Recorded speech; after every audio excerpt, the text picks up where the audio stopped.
Okay, now Bruce's guitar is here. This is what Bruce calls his primal scrub. You can hear why.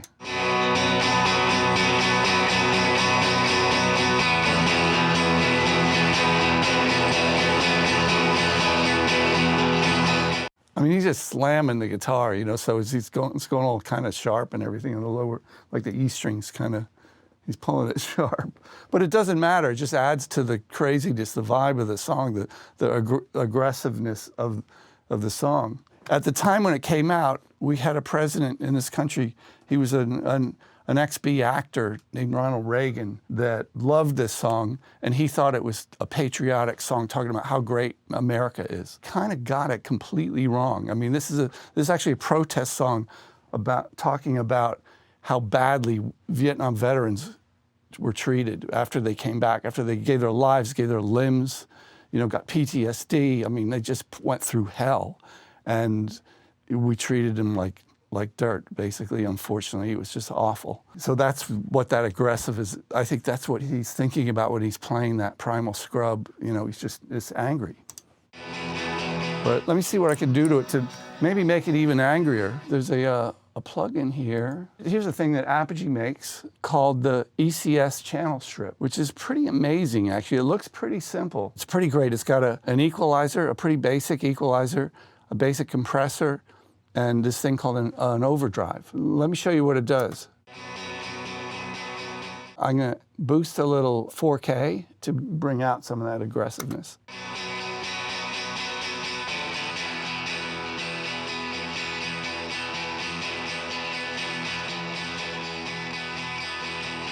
Add a little compression, then the overdrive is great.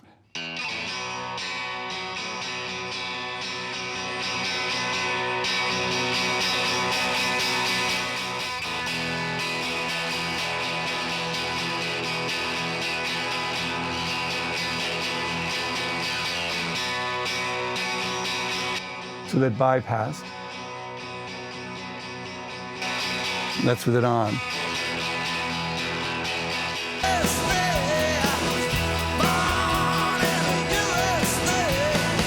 Now the bass, it's pretty good bass sound. Gary Tallent's amazing, incredible player.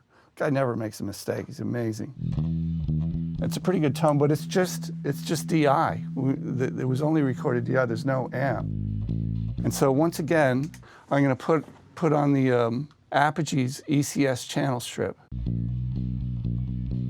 Just add a bit of compression here, and maybe 5:1. Add some, maybe a little less, maybe 3K to get some mid-range going, and then of course the overdrive.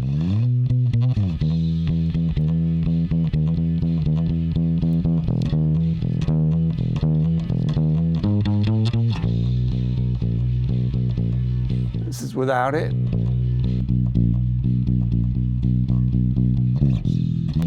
That's without, I mean, it sounds like an amp.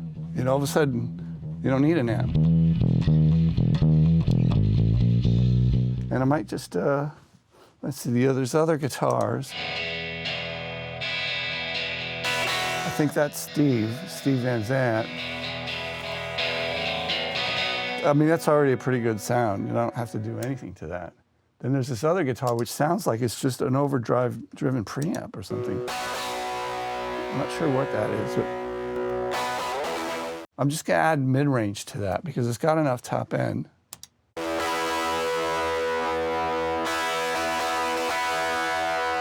That's without it. It just gives it more presence. And then some top end, a little extra top end to Steve's guitar. And then there's an acoustic. And I don't remember if we actually used this acoustic or not. I think if we did, I had it really quiet.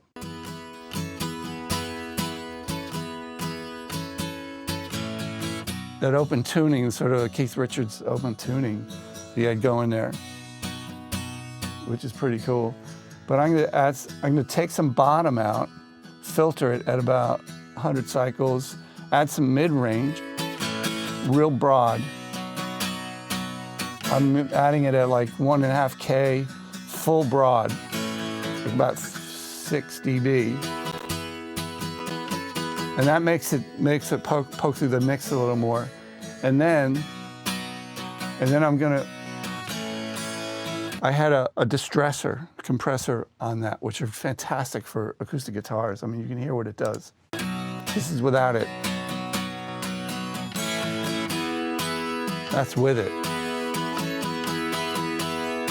It's just an amazing thing. What that does to acoustic guitars is brilliant. So hitting it a little too hard, so turn it down a bit. I got it down at 3 to 1.